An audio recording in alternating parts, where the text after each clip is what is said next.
ભગવદ્ ગીતાના ઉપદેશમાં લખેલું છે કે પરિવર્તન એ સંસારનો નિયમ છે, પરિવર્તન જરૂરી છે, થવું જોઈએ અને થઈ પણ રહ્યું છે.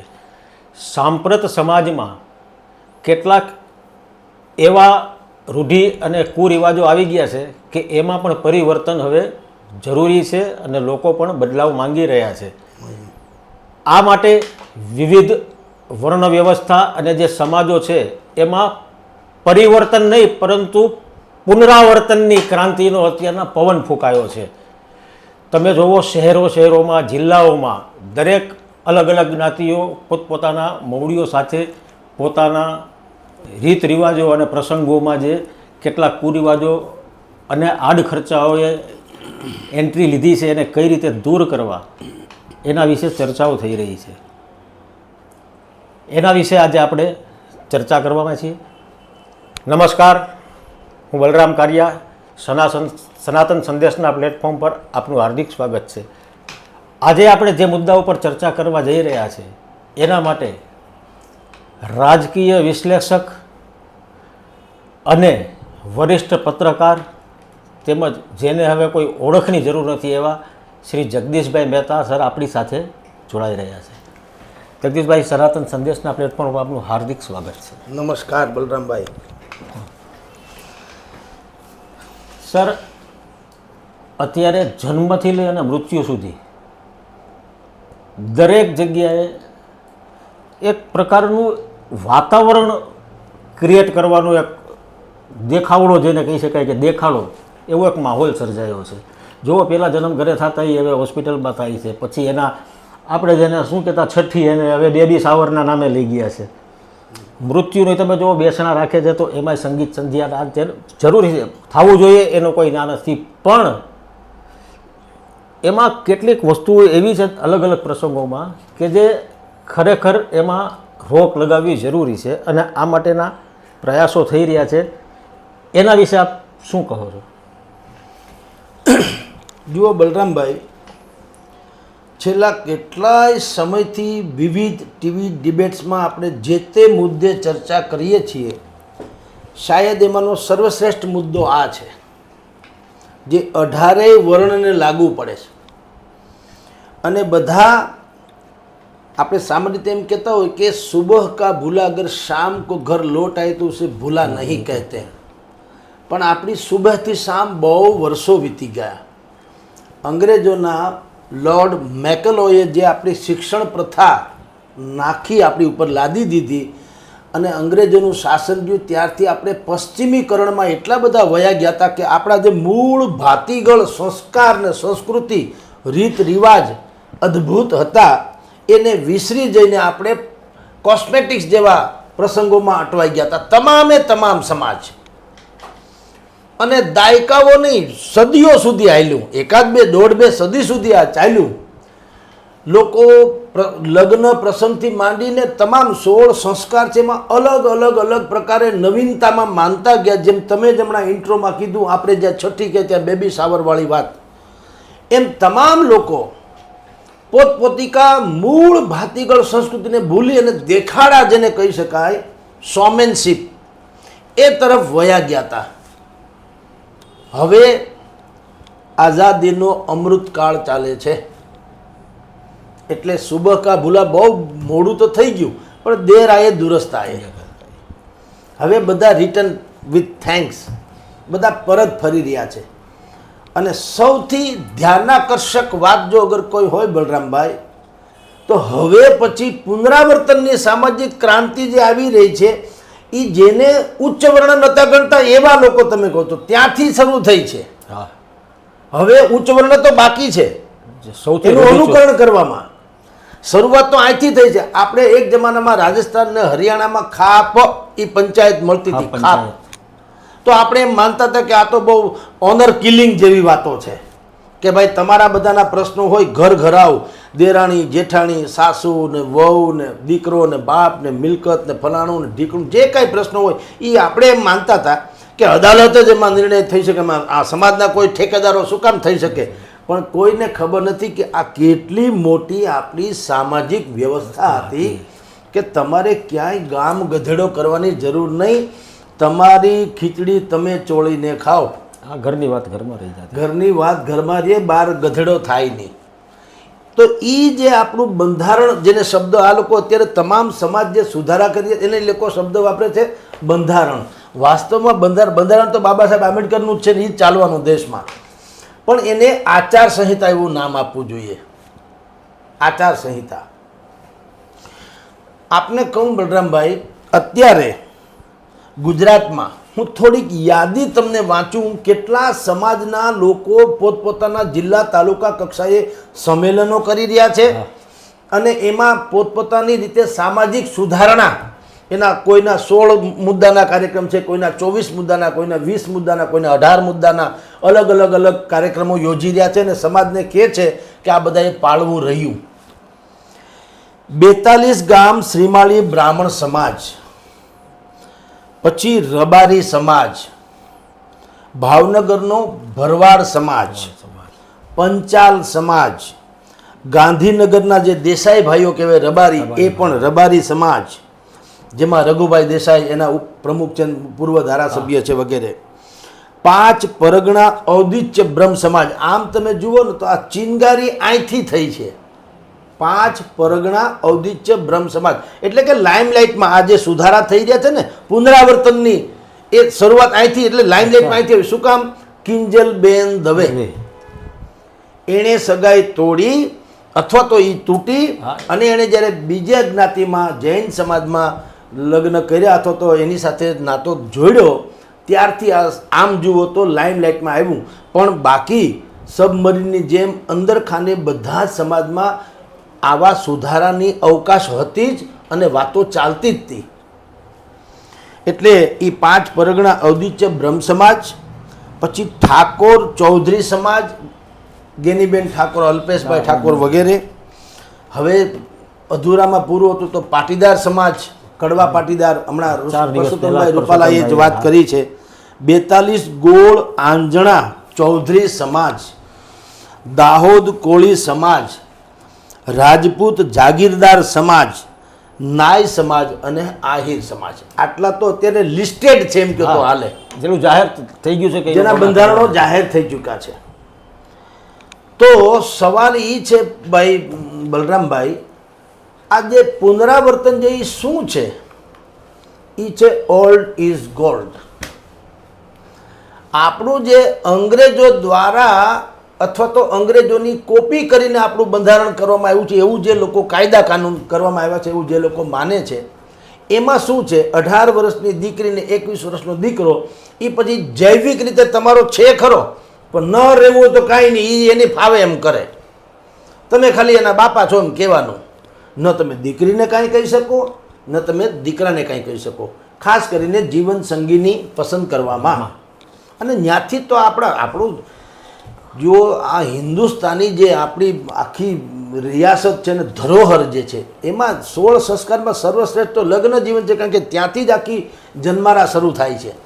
એટલે બધા જનું ફોકસ એ સંસાર તરફ છે, એ જ મુદ્દા તરફ છે. એટલે મોટાભાગના સમાજોએ જે સુધારણા કર્યા છે એ પણ એ જ લેવલમાં કર્યા છે કે દીકરીને હવે લવ મેરેજ કરે તો વાંધો ભલે નથી, પણ તમારી બાજુમાં રૂમમાં દીકરી સૂતી હોય, સવારે જુઓ દીકરી ન હોય, એ જે હાદસો છે એ ન થાય. એટલે એમ કહેવામાં આવે છે, પાટીદાર સમાજે પણ બંધારણ ઘડ્યું, સરકારને પણ સૂચવું છે, એ તો 18 વરણ માટે છે. અને એણે એમ કીધું છે કે ભાઈ દીકરી લવ મેરેજ કરે કોઈ વાંધો નહીં, પણ અમને એનું જસ્ટિફિકેશન તો થવું જોઈએ, અમને ગળે તો ઉતરવું જોઈએ. કાલ સવારે ભલે તમે માનતા હો કે 18 વર્ષની દીકરી, પણ એની મેચ્યોરિટી અને એક માવતરે તડકા છાયા ખાઈને 65 વર્ષ કાઢ્યા, એની સમજણમાં આની દીકરીની સમજણમાં ફેર. ને અત્યારે ફરેબ જમાનો છે, AI આર્ટિફિશિયલ ઇન્ટેલિજન્ટનો જમાનો છે. હું અત્યારે તમારી સાથે બેઠો છું, AIને કહો તો તમારીને બદલે ત્યાં રાજીવ ગાંધી કે રાહુલ ગાંધી કે નરેન્દ્ર મોદીને બેસાડી શકે અને બાજુમાં હું બેઠો હોય એવું આવે. અને તમે જે પ્રશ્ન પૂછો નરેન્દ્ર મોદી પૂછતા હોય એવું લાગે કે હું, એવું બધું સંભવ છે. જો AIના જમાનામાં આપણે પ્રવેશ્યા છે, એટલે આ બંધારણની જરૂર છે કે કોઈ ફરેબ કરીને દીકરીની જિંદગી બરબાદ કરે નહીં. એટલે મોટા ભાગના સમાજ, જેનું મેં અત્યારે તમને આગળ નામાવલી વાંચી બતાવી, એ બધા સમાજોનું અત્યારે શિયાળો પાછું હું અત્યારે લગ્નગાળો છે. હા, મોટા ભાગના હવે સમૂહ લગ્ન તો હવે રૂટીન જેવા થવા માંડ્યા. એ સારી વાત છે બહુ સારી કે વાત. પહેલા જમાનામાં એટલે કે જેમ આપણે જેની પાસે જેવી સગવડ એવા ધામે ધૂમે મેરેજ કરતા હતા. હવે એમાં ફેરફાર થઈ ગયો ને સમૂહ લગ્ન તરફ લોકો જવા માંડ્યા છે. એમાં બહુ મજા છે સાહેબ. એમાં દુઃખ સુખની ખબર ન પડે. સુખી માણસની દીકરી પણ આમ જ પરણે, દુઃખી માણસની દીકરી પણ આમ જ પરણે. કમસે કમ પાત્ર છે એ દીકરી દીકરાનું છે. દીકરીને એમ ન લાગવું જોઈએ કે મારો આ સર્વશ્રેષ્ઠ પ્રસંગ જે છે એ મારા બાપા એની અગવડતાને કારણે સારી રીતે ઉજવી ન શક્યા એવું ન લાગે. એટલે સમાજના શ્રેષ્ઠીઓ ભેગા થઈ હમણાં જ અહીંયા રાજકોટમાં ભરત બોગરાભાઈ ભારતીય જનતા પાર્ટીના નેતાએ લગ્ન કરેલા હતા અને બીજા બધામાં હું જોવા ગયો તો ત્યાં ઓલી દીકરીનું હમણાં પાનેતરવાળું ભાઈ મુકેશભાઈ દોશી વગેરે વાલુડીના વિવાહ. તમે સાહેબ જુઓ પ્રસંગ ઘરે આપણે ન કરી શકીએ એવી રીતે દીકરીઓને વરાવી પરણાવી તો એ તરફ સમાજ તો હવે જવા તો માંડ્યો જ છે. એવી રીતે આ બંધારણ જે છે ગેનીબેન ઠાકોર, અલ્પેશ ઠાકોર, લવિંગજી ઠાકોર, પરસોત્તમ રૂપાલાથી માંડીને ભાઈ નરેશ પટેલ સુધીના બધા જ લોકો એ શું કહે છે કે દીકરી 18 વર્ષે એનો જીવન સંગીની કે જીવન સાથી પસંદ કરી તો શકે પણ એમાં 2-4 નીતિ નિયમો રાખો. પહેલી વાત તો એનું મેરેજ રજિસ્ટ્રેશન એવી જગ્યાએ કરાવડાવો જ્યાં એનું આધાર કાર્ડ નીકળ્યું હોય એટલે કે જે તે ગામમાં. બરાબર. પછી 1 મહિનાની નોટિસ પીરિયડ આપો.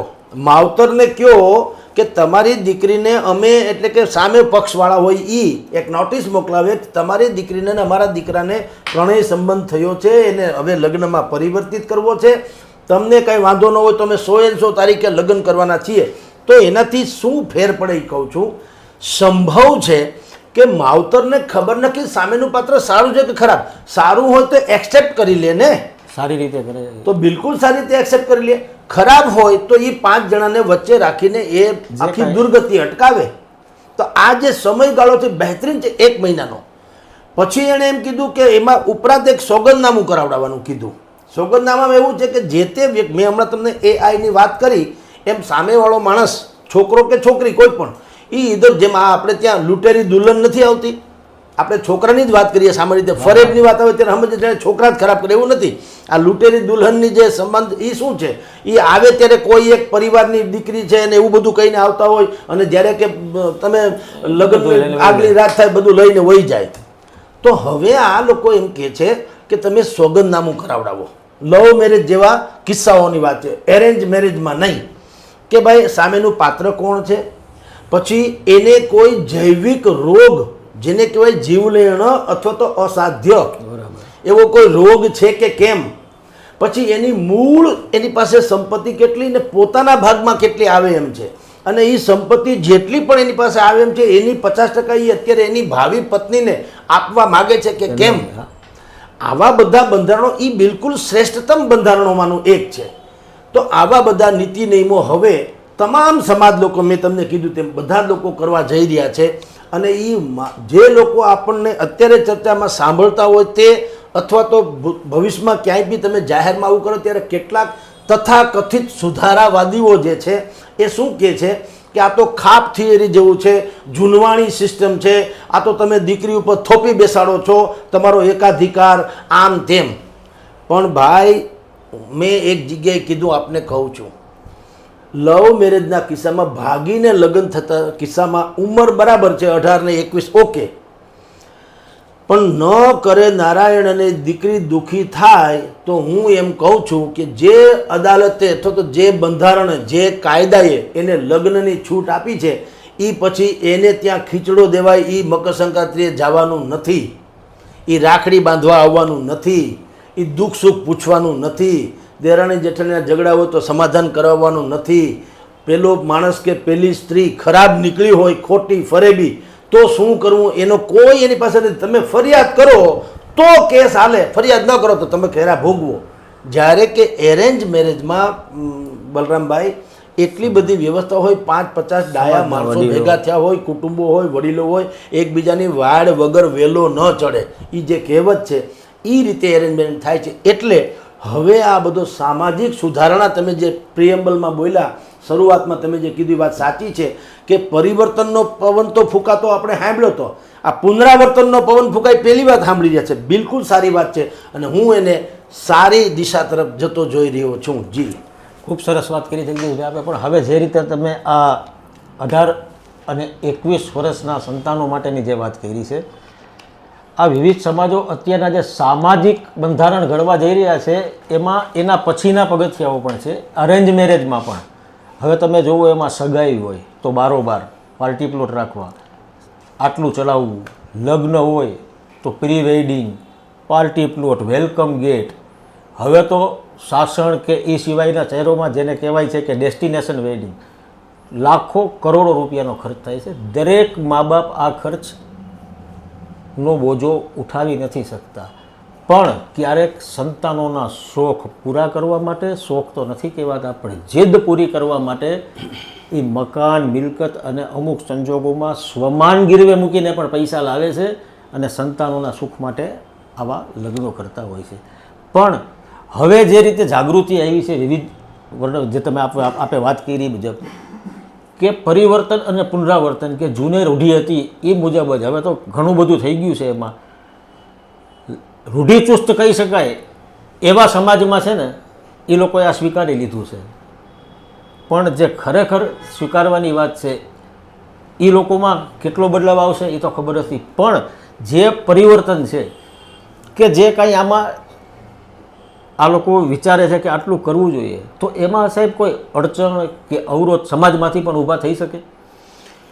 જો દુનિયાની કોઈ ક્રાંતિ જે છે એમાં અવરોધ વગર સંભવ જ નથી.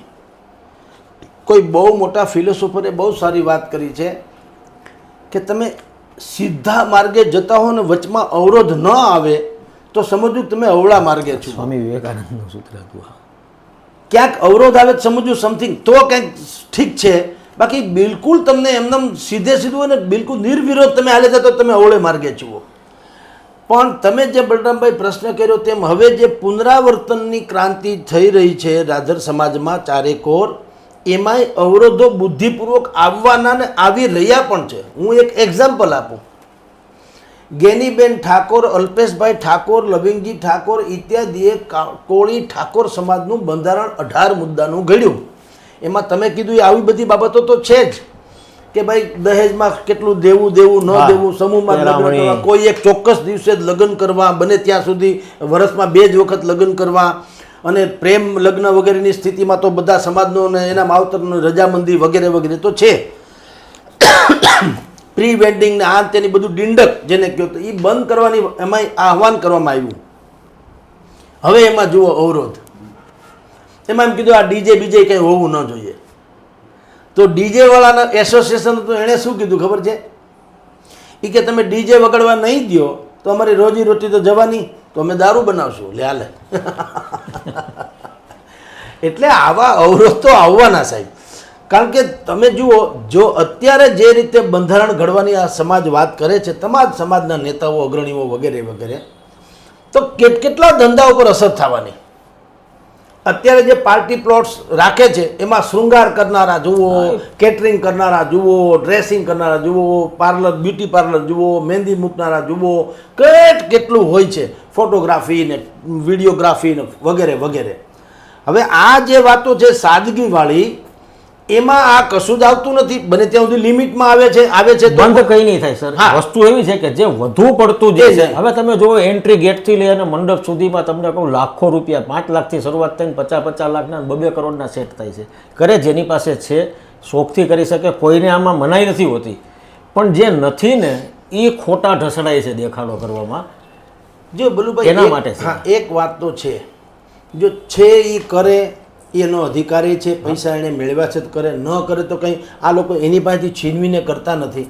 પણ એક સામાજિક સમરસતા થાય તો વધુ સારું. નાના માણસોને એમ ન લાગે કે યાર અમે કુદરતના દોષી છીએ એટલે અમારી પાસે કાંઈ નથી, એટલે અમારી દીકરીને અમે જેમ તેમ વરાયું પણ નથી, એ ઓછત ન લાગે. એ તો આપણા સંસ્કૃતિની સૌથી મોટી ધરોહર છે ને, કે સૌથી પહેલાં તો તમે અરસપરસ પહેલો સગો પાડોશી, એ કહેવત તો આપણી છે, ફોરેનર્સની ક્યાં છે, તમે સમજો.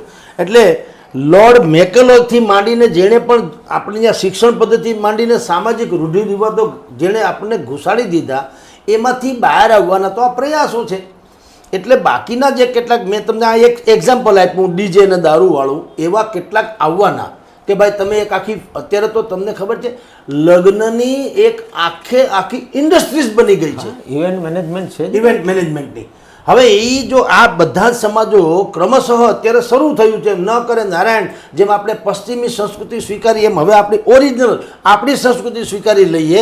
તો આપણે તો ગામમાં શું હતું, ગાડામાં જાન જાતી હતી એક જમાનામાં, બળદુ ઓલા કે ને કે ગોરી બેતન ગાબરડી નદી કાંઠે ગામ, ઘુઘરિયાળા ગોધલા રાધી દઈને રામ, કાંઈ નહીં વઢિયાળા ગોધલાની 8-10 ગાડીમાં જાન જાતી હતી, જાનડીઓ જ ગીત ગાતી હતી. હવે તો એ બધું તમે જે ઇવેન્ટ મેનેજમેન્ટમાં એ પણ એક આવશે, કરે છે ને ના છે, થાય જ છે અત્યારે ગાડા જોડે જ છે. એ ફેશન થઈ ગયું. તમે જુઓ હવે ગાડામાં જાન છે એ તમને બાકીના 2 વ્હીલર 4 વ્હીલરના બાકીના બધા જો એના કરતાં મોંઘી પડે, કારણ કે હવે ગાડાય ગોતવા અઘરા છે ને એવા બળદય ગોતવા, એના પાછા શૃંગાર જે છે એ પણ ગોતવા અલગ છે. ઝૂલુથી માંડીને વઢેરા ગોદલાને હિંગડામાંથી પહેરવામાં આવે છે એ બધાય. હવે એ તો અડધા બધાને નવી પેઢીને ખબર નથી, જેન જી જેને કહેવાય છે એને એ ખબર નથી. તો હવે આપણે વચ્ચે શું કરેલું, આપણે ત્યાં લગ્ન હોય તો લગ્ન હોય એટલે આપણે ડીજે ઠમક ઠમક. હવે તમે જુઓ બહુ મોટા માણસોના લગ્ન હોય તો લાઈવ ગીત ગાવા માટે થઈને બેનડીઓને બોલાવવામાં આવે, અને એ પ્રાચીન ભાતીગળ ગીતો ગાય કે વન રાતે વનમાં મીંઢોળ જા જા, મીંઢોળ પરણે ને જાડવા બાળ કુમારા, એવા ગીત હવે આવ્યા. પેલા ડીજે હાલ્યું, લોકો થાકી કંટાળી ગયા, પણ ખબર પડી બધાને ના આપણું ઓલ્ડ ઇઝ ગોલ્ડ, ઓરિજિનલ છે, બહુ સારું હતું. અને તમે જુઓ કવિ કાગે લખેલું ને આપણે બધા ગાય છે, કોઈને ખબર નથી કે મોર જાજે તું ઉગમણે દેશ, મોર જાજે આથમણે દેશ, વળતા જાજે રે વેવાયું ને માંડવે. એ કોઈને સમજણ અપભ્રંશ થયેલા શબ્દોવાળી વાતો છે. મોર એટલે આગળ, અહેડ, જે લોકો આગળ છે, સમાજના મોભીઓ કુટુંબ હંમેશા આગળ જતું. વરરાજાના ગાડાની આગળ વડીલો જતા હતા, પછી વરરાજાનું ગાડું હોય, પાછળ જાનડિયું હોય અને બાકીના બધા પાછળ હોય. તો મોર એટલે આગળ જે છે એને કવિ એમ કે છે મોર જાજે ઉગમણે. મોર એટલે કે આગળ જનારા જે હે અગ્રણીઓ, તમે ઉગમણે ના થમણે. પહેલા જમાનામાં લગ્ન કે સંબંધ બધા છે ને આસપાસના ગામડામાં થતા, પરિવહનની વ્યવસ્થા તો હતી નહીં, એટલે આજુબાજુના ગામડામાં થતા, સગા સંબંધી પણ ઇધર ઉધર જ રહેતા. એટલે કવિ એમ કહેતા હતા કે મોર જાજે ઉગમણે દેશ, તમે કેટલાક લોકો ઉગમની દિશામાં જાજો, મોર જાજે આથમ, તમે કેટલાક આથમણી દિશામાં જાજો. શું કે ત્યાં કોઈ આપણા હગાવાલા રહી ન જાય, પ્રસંગમાં કોકને કહેતા અટકી ગયા હોય તો રહી ન જાય. એટલે પણ વળતા જાજરે વેવણ માંડો એમ નથી, વળતા એટલે રિટર્નમાં નથી આવવાની વાત કરતા. મોર જાજે ઉગમણે દેશ, મોર જાજે આથમને, વર તું જાજે રે મેવાયુના માંડવે. એટલે વરરાજાને કીધું ભાઈ બીજું બધું જે થાય તે, બાકા જી કે બોલે અગાઉમાં તો જાનું લૂંટાતી, ખબર હોય તો ઈ પણ આમાં આવી ગયું છે કે દુનિયાનું બધું ગમે એમ થાય, વરને કે તું ગમે એમ કરે વેવાયુના માંડવે, તું લીલા તોરણે પૂગી જાય. કારણ કે લેખા લગન વિધાતાના લેખ જેવા હોય છે, એ કોઈ દી ટળતા નથી હોતા.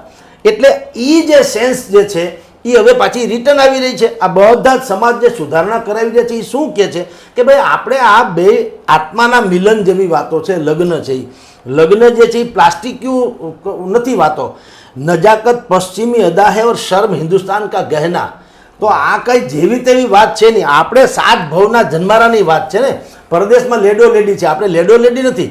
અહીંયા તો લક્ષ્મી નારાયણ એવી તો એને એટલે તો વર રાજા કહે છે, રાજા વન ડે ઇન્ટરનેશનલ. કન્યા પધરાવો, કન્યાના પગ ઉપડતા નહીં. બિલકુલ સર. અને એને પગની ઉપર તમારી જાણ કન્યાના પગ જે આવે ને માંડવામાં, તો ભૈયાઓની હથેળીમાં રાખે. હું હે બેન તું સાસરે જાસ, તને કાંઈ ન થાય એટલે અમારી હથેળી તારા ઉપર મૂકી દઈએ, આની માથે પગ મૂકે એમ.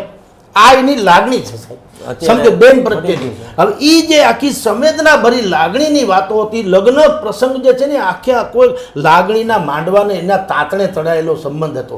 એ સંબંધનું પુનરાવર્તન થાય એટલા માટે આપણા સમાજો હવે જાગ્યા પણ છે અને બહેતરીન કાર્ય કરી રહ્યા છે. જી, જો આ આપણે જે જૂની રૂઢિ પ્રમાણે જ આવ્યા છે સાહેબ, તો એક વાત એ પણ આપણે સમજવા જેવી છે કે પહેલાં છે ને અત્યારના જે લાઈવ તમે જુઓ 50 જાતની વાનગી હોય છે, બગાડ જાદો થાય છે, ખવાતું નથી.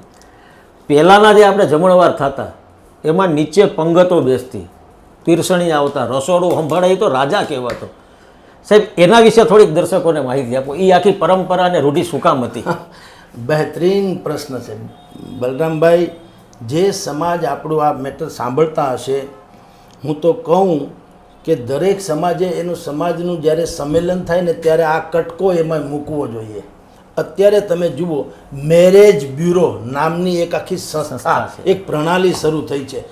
ભલે જેમ વૃદ્ધાશ્રમ છે એ સારું પણ છે, તો એ કલંકે છે ને. કલંક પણ છે કે કલંક તો પહેલા છે. કલંક તો પહેલા છે. આ તો એવા સાવ નોધારા હોય જેને યા તો સંતાન ન હોય અને એના માટે વૃદ્ધાશ્રમ ઇટ્સ ઓકે, બહુ સારી વાત. પણ જેને હોય સંતાનો છતાંય વૃદ્ધાશ્રમમાં જવું એ તો ખરાબ જ છે ને.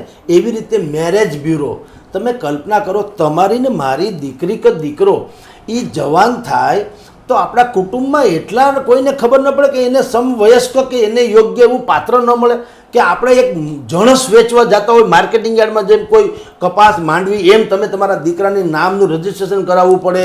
અને એ તમને પાછા જેમ આપણે સાડી કે કંઈ વસ્તુ લેવા જઈએ અને 10 સેમ્પલ બતાવે, તમે એમાંથી એક આઈટમ લ્યો છો, એમ તમને 50 જેટલી દીકરી કે દીકરાના ફોટા બતાવે, બાયોડેટા જેને કહેવાય છે. એ બધું ક્યારે કલ્ચર પલટી ગયું? કારણ કે આપણે જે ડિનર સિસ્ટમ અગાઉના જમાનામાં હતી ને, પંગત બેસતી હતી જમવા. પંગત બેસતી. એ પંગત શું હતું? હવે બુફે ડિનર થઈ ગયું, તમે તમારું ચોળી ખાવ. પહેલાં એવું નહોતું. પહેલાં પંગત બેસતી એટલે આખે આખો જમણવાર છે ને, એમાં આમથી આમ હળંગ, તમને કહું રાઉન્ડ શેપમાં બધા હામ હામે વેવાયેલા. અને વચ્ચે એક કહી દઉં, આમાં એવું છે, એક પહેલા જમાનામાં ફટાણાની દુનિયા હતી. ત્યારે કહું છું, વડીલો શું કરે અને શું કરી શકે એમ.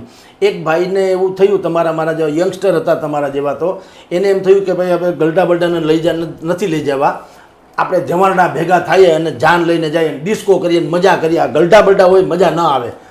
તો ઓલા એક વડીલે કીધું, ભાઈ તમારી વાત સાચી, તમે તારે મજા કરો, પણ અમને લઈ જાઓ, ફેર પડશે થોડોક. અમે હસીશું તો, અરે કે ભાઈ તમે ના યાર અમને નડો, કે કાંઈ નડી. એક કામ કરો, આ ગાડામાં જાન તો ગાડામાં થઈ જાતી, એક કામ કરો, ગાડાની હેઠે એક ઝૂલ બાંધજો, એટલે કે કોથળા જેવું બાંધજો, હું એમાં સૂતો રહેશે હેઠે, ગાડાની હેઠે. ઉપર તમે મજા કરો, પણ કાંઈક મૂંઝાવ તો પૂછજો, બાકી હું નીકળીશ નહીં.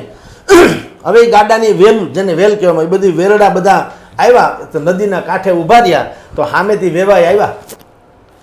વેવાઈએ કીધું, પધારો પધારો. આ જવાનડા છોકરાઓને કીધું, હવે આ તો બધા ડિસ્કોવાળા હતા. હા બસ આવી ગયા, મેં જાન લઈને. આમ તમે કીધું તો બધું બરાબર છે, પણ આમ વ્યવહારની બધી ખબર છે ને? કે શું વ્યવહારની? એટલે કે આ નદી ટપીને તમારે, અમારું ગામ તો સામે છે. તો કે હા. તો આ નદીમાં પાણી ભર્યું છે ને? તો કે હા. તો તમારે એટલું ઘીથી ભરી દેવાનું છે. તો પહેલાં એટલું ઘીથી ભરી દો, એટલે પછી તમારે આવતું રહેવાનું. તો બોલા મૂંઝાણા કે ભાઈ એટલું બધું ઘી તો મેં લાવ્યા નથી. તો એણે કીધું, એવું ના હાલે, લાવ્યા નથી, વ્યવહાર તો છે ને ભલામણ. તમારે અહીંયા કોઈ ગલઢા હોય તો પૂછો, આ તો વર્ષો જૂની આપણી પરંપરા છે. બોલો મૂંઝાણા જવાનડા બધા કે એટલું બધું ઘી ક્યાંથી કાઢવું?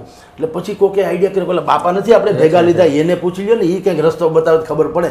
તો બાપાને કાઢ્યા બાયણે. બોલો શું થયું? કે સાહેબ અરે ભાઈ આ તો વેવાય તો આવું કહે છે. શું કહે છે? કે આખી નદી ઘીથી ભરવાની. એને કહે કે કાંઈ વાંધો નહીં, એમાં હું. વેવાઈને કહે પેલા પાણી છે એ તો ખાલી કરો, તો અમે ઘી આપી દઈએ. એટલે કે છે કે એટલે ગલઢા ગાડા વાળા જે કે ને એ આટલા માટે. પછી એનાથી આગળ ગયા ને આપણે પંગત તરફ આવીએ. પંગત બેઠી જમવા, તો વેવાઈએ પાછું ન્યાય ત્રાગું કર્યું. એણે કીધું ભાઈ ઉભા રહ્યો, અમારી એક પ્રથા છે, એ તો અમે કરી લઈએ ને. બધાય જમવા બેઠા છોકરાવાળા, એને અહીંયા ખપાટ બાંધી દીધી બે બાજુ, એટલે હાથ આમ વળે નહીં, આમ સીધો ફૂટપટ્ટી જેવો રહીએ. અહીંયા ખપાટ બાંધી દીધી બધાને, અને થાળી પીરસી દીધી. લ્યો કે હવે કરો હરિહર ચાલુ કરો, કે જમણવાર કરો. હવે ખાવું કેમ? આ તો ફૂટપટ્ટી જેમ વળે તો નહીં. તો વળી બધા મૂંઝાણા કે ભાઈ આનું શું કરવું? આવું તો ભાઈ ઓલા કે અમારે આવો નિયમ છે. વળી ઓલા ગલઢા બાપા હતા વૃદ્ધ, એને પૂછ્યું ભાઈ આ વેવાઈએ તો કરી, કે શું થયું? કે આ બધાને હાથ બાંધીને ખાવું કેમ? અરે એ કે વેવાય તો બહુ સારા માણસ છે. એ એમ કે છે કે તમે તમારું શું કામ કહો, એકબીજાને કોળિયા આપો, મોઢામાં પ્રેમ વધે ને બે વાત થાય. આમાં કોળિયા દો. એટલે વેવાય સમજી ગયો તમારી અહીંયા કોઈ ગલઢું માણા લાગે આમાં, એને પછી બાપાને કાઢ્યા. એમ આપણા વૃદ્ધ લોકો જે હતા, એણે કંઈ તડકે ઊભીને ધોળા વાળ નથી કર્યા હોતા, એણે તડકા છાયા જોયા હોય છે. એટલે પંગતની સિસ્ટમ જે હતી શું હતી કે બધા જમવા, વડીલોથી માંડીને બધા લોકો જમવા બેઠા હોય. પછી અહીંથી નાના જે દીકરા હોય ને, જે ઉંમરલાયક હોય, પરણવાની ઉંમરલાયક 18 વર્ષની આળેગાળેના, 16, 17, 18 નાના છોકરા, એને પીરસણિયા એને પીરસવા મોકલે. અને તમે જો પહેલા જમાનામાં બધા કહેતા, હાલો પહેલાં પીરસણિયા જમવા બેસી જાઓ, પછી વડીલો બેસતા. પીરસણિયા પહેલાં, એ પીરસણિયા એટલે ભવિષ્યમાં જેના મેરેજ કરાવવાના છે એ ટાઈપના ઉમેદવારને કક્ષાના છોકરા છોકરી બધા એ જમી શું કામ લે, એ અમસ્તા યુવાન હોય, એ કોઈ દી ખોબરે નહીં, એને આટલું બધું વાર ન લાગે, ગલઢા તો કેદી જમી લે, એટલે એ ડખો નથી, પહેલાં એને જમાડી દે, પછી એને કહે હવે તમે પીરસો, તો એને પછી તો કંઈ વાંધો હોય નહીં, એ પીરસવા નીકળે.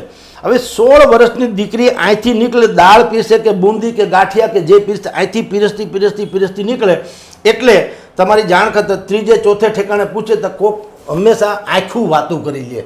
મોટા માણસ હોય ને, ગલઢેરા માણસો બુદ્ધિપૂર્વક, એ આંખના ઈશારે બાજુવાળાને પૂછે કે કોની ગગી છે, એમ ગગી એટલે દીકરી, બાજુવાળા કહે કે આ સો ભાઈની દીકરી છે, બરાબર. પછી પાછું બીજો ભાઈ એમાં પાછો પ્રશ્ન કરે કે કંઈ સંબંધ થયા છે દીકરીને ક્યાંય, એટલે ઓલો કે ના ભાઈ થયા નથી, પણ આમાં ફરણાભાઈ છે એ બધું જાણે છે, એમ. તો કે કોની દીકરી, કે ઢીકણાભાઈની, એને કોણ કોન્ટેક્ટ કરીએ કે ફલાણાભાઈ, એ ફલાણાભાઈને કોન્ટેક્ટ સીધે ન્યાન્ય માઉથ ટુ માઉથ, મોબાઈલ નહીં, માઉથ ટુ માઉથ, એ કહી દે કે આ દીકરી તમારે છે, એને જો સંબંધ ક્યાંય ન થયો અને કરવાની તમારી ઈચ્છા હોય તો અમારે છે દીકરો, એ ન્યાની ન્યાય એવી તમારો દીકરામાં શું આવડત છે કે કૌશલ છે, આ દીકરીમાં શું છે, એ બધી વાતો ગલઢેરા કરી લે. એ દાળ પીરસતી કે બુંદી પીરસ દીકરી આમથી ને અહીંયા પાછી આવે ને, ત્યાં તો ગોળ ધાણા જ ખાવાના બાકી રહ્યા હોય સાહેબ, એટલો સંબંધ. અને એમાંય પાછા 50 જણા તો ત્યારે જ વચ્ચે પડ્યા હોય, સંબંધીઓ, કુટુંબી, વડીલો, નિકટના, ભાઈ જવાબદારી મારી, દીકરી સારી છે કે દીકરો સારો છે, એટલે 50 જણા તો એમાં મેં કીધું વચ્ચે હોય કે તમે દીકરીને પછી પરણાવી દો આંખ મીચીને, તોય જિંદગીમાં કોઈ દી કંઈ ખામી આવે નહીં. એટલે આ જે પંગત પ્રથા જે હતી એ હવે બુફે સિસ્ટમમાં ખતમ. હવે તો બુફે એવું કેવું થઈ ગયું છે કે તમે આક્રમણ, એમ જે મહાભારતમાં સાંભળે બધા સેના તૂટી પડે એમ બધા મંડે ખાવા પીવા, પીરસણિયા ઊભા હોય, પીરસણિયા ઊભા હોય, એ અમુક હવે આમાંથી કોકને લઈને વયા જાય, એવું ઉલટું થઈ ગયું છે. પહેલાં તો પીરસણિયા પીરસવા નીકળતા હતા, એ કોઈ પાત્રને પસંદ કરી લેતા અથવા તો વડીલો એને પસંદ કરતા. હવે પીરસણિયા ઊભા હોય, એ હાથ જોડીને બુદ્ધિપૂર્વક ખાલી ગમે તે આઈટમો ત્યાં પોતે ઊભા હોય, જેને આપણે કેટરિંગ કે કેટરસ કહીએ છીએ, એના લોકો ઊભા હોય, એને ફાવે તો ગમે નહીં ઉપાડીને વયા જાય, એવા બનાવ બનતા હોય છે. તો આપણે ઊંધા રવાડે જે ચડ્યા હતા, એ આ બધો સમાજ જેનું મેં નામ લીધું, એ બધા સમાજના લોકોએ મહામંથન પોતાની રીતે કર્યું, આત્મમંથન, મહામંથન, સમાજ મંથન, કે આપણે આમાંથી સુધારો કરવો હોય તો કઈ રીતે થઈ શકે. અને એને કારણે અત્યારે આ પુનરાવર્તનનો પવન ફૂંકાઈ રહ્યો છે અને બિલકુલ ઉત્તમ કક્ષાનો છે, એમાં કોઈ સંદેહ નથી. જી સાહેબ, આપણે વાત કરી હમણાં જે રીતે દ્રષ્ટાંતો સાથે કે ગઈઢા ગાડા વાળે, તો ખરેખર જે અત્યારના પુનરાવર્તનનું પરિવર્તન છે જે થવા જઈ રહ્યું છે, એમાં પણ સમાજના વડીલો, એટલે કે જે આપણા દેશી ભાષા મુજબ જે ગઈઢાઓ ગાડા વાડે છે, એમ સમાજના આગેવાનો જ, કારણ કે કમનસીબી છે, સંયુક્ત પરિવાર હવે રહ્યા નથી, એ સૌથી મોટી આ સમાજની કમનસીબી રહી છે. પણ જે છે એ અત્યારના એક થઈને સમાજને એક સારો રાહ ચીંધવા માટે કરી રહ્યા છે. જે બંધારણ, સામાજિક બંધારણમાં સુધારા સૂચવા છે, ખૂબ સારા છે, તો એ સુધારામાં કંઈ વધારા થઈ શકે એવું આપ કંઈ સૂચવી શકો છો? બહુ સારી વાત. અત્યારે જે સુધારાઓ આપણે સાંભળી રહ્યા અને વાંચી રહ્યા છીએ, એમાં લગ્ન કેન્દ્રિત છે. મોટા ભાગના સુધારામાં લગ્ન કેન્દ્રિત છે કે ભાઈ ખોટા ખર્ચાનો કુરિવાજ બંધ કરો વગેરે. હવે એમાં બિલકુલ આવશ્યકતા 2-4 મુદ્દા ખાલી કહી દો ઇન શોર્ટ. એ થાય ને તો આ સંસાર હર્યો ભર્યો રહે સાહેબ. નંબર 1, સૌથી પહેલાં તો એ પણ બંધારણ શબ્દ છોડો, આને આચાર સંહિતા શબ્દ રાખો. કારણ કે બંધારણ મેં કીધું એમ બાબા સાહેબ આદર્શ આચાર સંહિતા. આપણે તમે જાણો છો, વિદ્વાન કથાકારો જે પૂજ્ય મોરારી બાપુથી માંડીને કનકેશ્વરી દેવી સુધીના આપણે ભૂતકાળમાં કીધેલું કે રામકથા, કૃષ્ણ કથા બહુ થઈ આ દેશમાં, થોડીક લોકકથા કરો. એ લોકાચાર કથા, લોકાચાર એટલે આ બધી બાબતો જેમાં ખબર પડે કે વડીલને વંદન કરવા જોઈએ, મા બાપના હાથ પગ દબાવવા જોઈએ, એને પગે લાગવું જોઈએ, શિક્ષકનું અવગણના ન થાય, ગાયને પૂંજાય, સૂર્યને અર્ઘ અપાય વગેરે વગેરે, એને લોકાચાર કહેવાય છે. તો એવી રીતે આજે હવે બંધારણોમાં સુધારા થઈ રહ્યા છે, સામાજિક સુધારણા જે થઈ રહ્યા છે, એમાં 2-4 વસ્તુ ઉમેરવી જોઈએ. નંબર 1 કે ભાઈ કોઈ પણ એ પોતાના મા બાપને તિરસ્કાર કરે તો એનો સામાજિકથી માંડીને અમુક રીતે જેવી વ્યવસ્થા એવો એનો બહિષ્કાર અથવા તો એવી એની સજા કે સમથિંગ થવું જોઈએ. વચમાં અટકાવીને કહું, આપણા ગૃહમંત્રી હર્ષ સંઘવીએ લગભગ 7-8 મહિના પહેલા આવું એક સૂચન કર્યું હતું જુઓ, ગુજરાતના વર્તમાન ઇતિહાસમાં સૌથી શ્રેષ્ઠ અગર કોઈ એ જો કાનૂન મને ગમ્યો હોય એવો તો એ હર્ષ સંઘવીના ગૃહમંત્રી પદે, હવે એ તો ડેપ્યુટી ચીફ મિનિસ્ટર થયા, ત્યારે કેવળ રાજ્ય કક્ષાના ગૃહમંત્રી હતા, પણ એણે બહુ સુંદર એક વિચાર કરેલો કે જે લોકો પોતાના માતા પિતાને તિરસ્કૃત કરે તો એની સામે કેસ પણ થાય અને એને સજા પણ થાય એવું, એટલે એ બહેતરીન નિયમો હતા. આપણે હેડલાઇનમાં મેઇન બિલકુલ, અને એ જ ઘટના હેડલાઇન દૈનિક આપણું જે મધ્ય ગુજરાત હેડલાઇન, એમાં આપણે ફ્રન્ટ પેજ ઉપર કવર સ્ટોરી મુખ્ય કરી હતી, કારણ કે લાજવાબ કાર્યક્રમ હતો ને આવું જ થવું જોઈએ. જુઓ, સમાજ છે ને એ કાયદા માટે, કાયદો સમાજ માટે હોવો જોઈએ, સમાજ કાયદા માટે ન હોય. એ ઉત્તમમાં ઉત્તમ તે દિવસે વાત થયેલી એ વાત હવે હું કરવા જાઉં છું કે એવા કેટલાક સુધારા અને એ બંધારણની રીતે કર્યા ને એમાં શું થાય, પછી એમાં તો પાછું કાંઈ ન કરો તો કોર્ટ કબાડા, એટલે એમાં પાછું રિઝલ્ટ તો જે ઓલી ફાંસીની સજા જેવું છે, સુનાવી દે પણ થાય નહીં. એ આ કેસમાં વધુ સરસ શું થઈ કે સુધારામાં કે મા બાપને સૌથી પહેલાં તિરસ્કૃત કરનારા જે છે એને પણ કાંઈક જવાબદેહી નક્કી થવી જોઈએ એના સંતાનોની, નંબર 1. નંબર 2, કેવળ ને કેવળ તમે લગ્ન પ્રથા, દહેજ ને ડીજે ને મહેંદી ને ફલાણું ને એ બધાની જ કરો છો, ઠીક છે, પણ બીજું સૌથી ઉત્તમ હું તો એમ કહું છું, પહેલી વાત તો એ કે દરેક યુવાનોને એને થોડુંક ગાઈડન્સ કરો. ભાઈ, સરકારી નોકરી એ જ નોકરી હોય એવું નથી હોતું. તમારામાં જે કૌશલ છે એ કૌશલ પ્રમાણે તમે રોજગાર મેળવતા થઈ જાવ એવું ગાઈડન્સ બી સમાજે કરવું જોઈએ. મોટાભાગની બેરોજગારી શબ્દ જે છે એ આપણા બેકાર સોચને કારણે છે. તો હવે કહો કે ભાઈ એક વ્યવસ્થા, એક મર્યાદા હોય ને, તમે 2 BHKના મકાનમાં રહેતા હો, તમે 3, 4, 5 જણા હોય તો કોઈ ડ્રોઈંગ રૂમમાં બેઠો છે, કોઈ ગેલેરીમાં બેઠો છે, કોઈ એક રૂમમાં બેઠા છે ને કોઈ રાંધણીયામાં છે, તો વાંધો નહીં. બધા રાંધણીયામાં કરી જાય તો ગર્દી થાય કે ન થાય? ગર્દી થાય. તો એવી રીતે બધાને સરકારી નોકરી જોઈતું તો સરકાર ઉઠી જાય. એના કરતાં બેટર લાયક છે એને 100% મળવી જોઈએ, એમાં ના નથી, પણ બાકીના લોકોને કહો કે ભાઈ આ તો ધીરુભાઈ અંબાણીના છોકરાને એ કલેક્ટર ન બનાવે, એવું નથી હોતું. તો તમે નોકરી દાતા પર બનો. આ સરકારની પરિભાષાવાળી વાત નથી કહેતો હું, તો સમાજ સુધરે એટલે કહું છું. એવું નહીં કે સરકારે કીધું એટલે સરકારની પરિભાષાની વાત કરીએ, પણ હકીકતે કહું, જેનામાં જે કૌશલ હોય ને એ પણ ઉજાગર થાય એવું એક બંધારણમાં સુધારો કરવો જોઈએ, સામાજિક સુધારામાં, કે જેનામાં જે ટેલેન્ટ હોય ને એને પ્લેટફોર્મ મળે, એટલે એ એનો રોજગાર રળતો થાય. આ નંબર 2.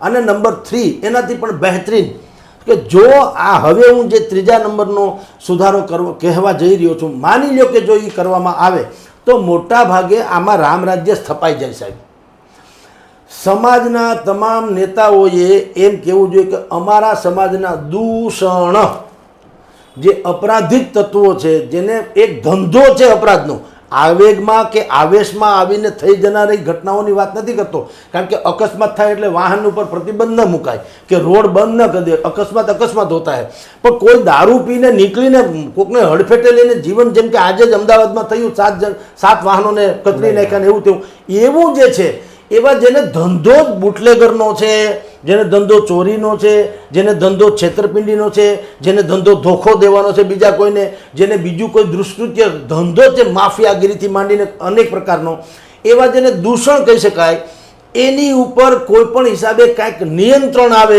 એવો પણ જો સુધારો થઈ જાય તો આમાં રામ રાજ્ય સ્થાપવામાં આપણે સરકારની પેરેલલ બહુ મદદગાર થઈ શકીએ. બાકી તો હરી ઈચ્છા બળવાન. જી જગદીશભાઈ, આપણે જે વાત કરી લગભગ તમામ દર્શકો પોતે પણ એવું ઈચ્છે છે અને દરેક સમાજ એવું ઈચ્છે છે કે આવું પરિવર્તન અને પુનરાવર્તન જરૂરી છે. આપણે પણ એવું ઈચ્છીએ કે જે સમાજ હજી આમાં પહેલ નથી કરી એ પણ આમાં પહેલ કરે અને જે અનાવશ્યક ખર્ચાઓ છે, આડ ખર્ચાઓ છે, એની બચત કરી અને સમાજના શિક્ષણ પાછળ અને એના કૌશલ્ય આધારિત કોર્સ જે હોય છે એની પાછળ ઉપયોગ કરે તો જેમ આપે કીધું એ ઘણી બધી ચિંતાઓ સમાજમાંથી દૂર થઈ જશે. આવા જ વિષયો સાથે ફરી મળતા રહીશું. જગદીશભાઈ, અમારી સાથે જોડાવા બદલ આપનો ખૂબ ખૂબ આભાર. નમસ્કાર.